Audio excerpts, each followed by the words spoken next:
পদ্ম ফুলের বীজ থেকে তৈরি করা হয় মাখনা। আর এই মাখনা আমাদের জন্য ভীষণ উপকারী একটি খাবার। আমরা যদি মাখনা খাই, অনেকের ডায়াবেটিসের সমস্যা রয়েছে, এই ডায়াবেটিস রোগীদের জন্য ভীষণ উপকারী মাখনা। অনেকেই দেখবেন এই বয়সেই হার্টের সমস্যায় ভুগছেন, কিন্তু যাদের হার্টের সমস্যা, মাখনা খেলে ভীষণ উপকার হবে তাদের।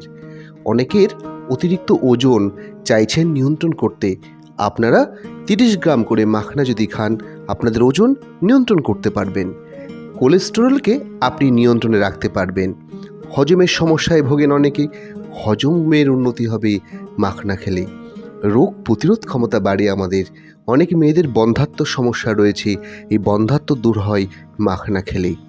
এছাড়া আরও অনেক উপকার রয়েছে। যদি ভালো লাগে বন্ধুরা, লাইক ও সাবস্ক্রাইব করে আমাদের পাশে থাকুন।